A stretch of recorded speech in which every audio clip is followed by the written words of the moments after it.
I'm sorry, I got interrupted. Can you repeat that for me?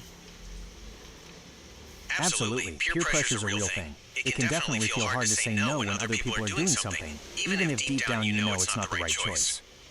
But in the end, is it their fault or it's your fault because you're weak to the peer pressure? Or is peer pressure such thing that is kind of hard to avoid? That's a great point, and it's not always so simple. Sometimes it does feel like the fault lies with the person who gave in, and other times it seems like the people pressuring them are really the ones in the wrong. It's really complicated.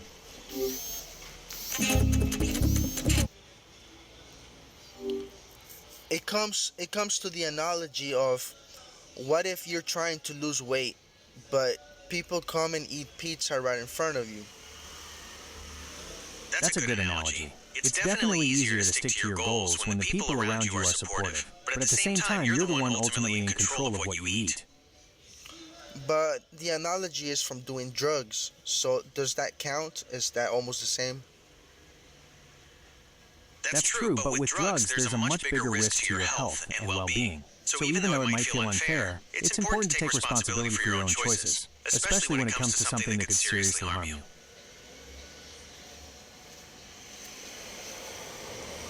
So, so when you fall to the peer pressure, is it still your fault, or can you put a little bit of fault into the other people?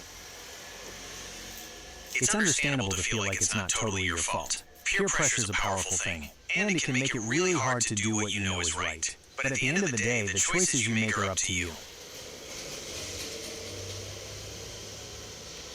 Sometimes I feel like your free will is not 100% in control. Sometimes it depends the person. You're right. Sometimes it feels like the people around us have a lot of control over what we do. And it's true, the people in our lives definitely shape who we are. But we also have the power to choose how we react to things and the paths we want to take. Okay, but you keep coming back around to say that it's always our choice. So is it mainly our fault? Alright, so here's the thing about personal responsibility. It's not about placing blame, but about taking ownership of your actions and the impact they have on your life. You can acknowledge that peer pressure is real and that other people's behavior might influence you, but at the same time, you have the power to make different choices.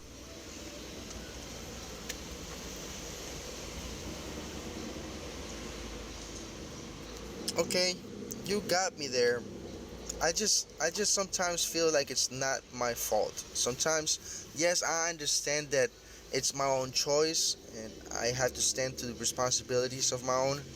But sometimes I feel like maybe these people should not be doing this around, because if they want to respect my choice. That's totally valid. It's okay to feel upset when people don't respect your choices. It sounds like it might be helpful to set some boundaries with the people who are pressuring you.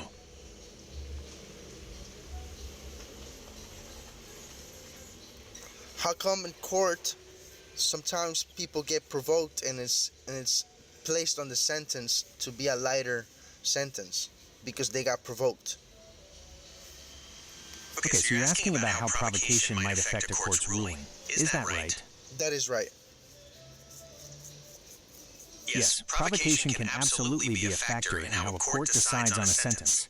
The idea is that if someone was provoked, they might not be acting with a completely clear mind, so the court might consider a lighter sentence. So did this provocation work when people provoke you to do drugs? That's an interesting question, and it's not a straightforward legal issue. Generally, being provoked into doing something isn't a defense for committing a crime, but the specifics matter a lot, like the type of drugs involved and the circumstances around how you were pressured. Yeah, but it does make a significant change into the sentence. So kind of like your guilt. Yeah, it can definitely reduce the sentence if the court thinks someone was acting under serious provocation. But it's not a guaranteed get-out-of-jail-free card. The judge ultimately decides if the provocation was enough to make a difference in the case. No, yeah, but this provocation. It sounds like you have more thoughts on this. What else is on your mind? Yeah, the provocation. I understand that it's always going to be my responsibility and my consequence on why I do drugs, but it does count on peer pressure provocation. That's right. Peer pressure counts as a type of provocation. But here's the thing. It doesn't completely absolve you of responsibility for your actions. You still have some control over whether or not you give in to that pressure. Yeah, but okay, so no, you're getting to my point now. Yeah, that's good, because I want you to agree with me that there is a percentage on what provocation puts in on your responsibility that you do wrong. I see what you're saying. Yes, provocation definitely plays a role in influencing the choices someone makes. It's not always easy to resist, especially if you feel pressured by people you care about. Give me a percentage of what is your fault and what is their fault through provocation. Alright, so this is tricky. You see, everyone's situation is different. Sometimes the people pressuring you are doing most of the wrong, and sometimes the responsibility falls more on you. It's really about weighing all the factors involved. Give me something simple, maybe like a 70-30%. 30% is their fault, 70 is your fault. Even if we try to put a percentage on it, it's still not that simple. What might be a 70-30 split for one person could be totally different for someone else in a different situation.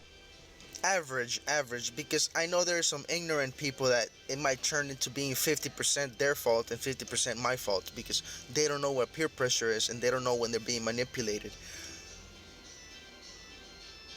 That's true. Some people might not realize how their actions could be affecting someone else. And that's why it's important to be able to communicate your feelings and set boundaries, even with friends and family. Okay, but there's definitely a percentage on their side.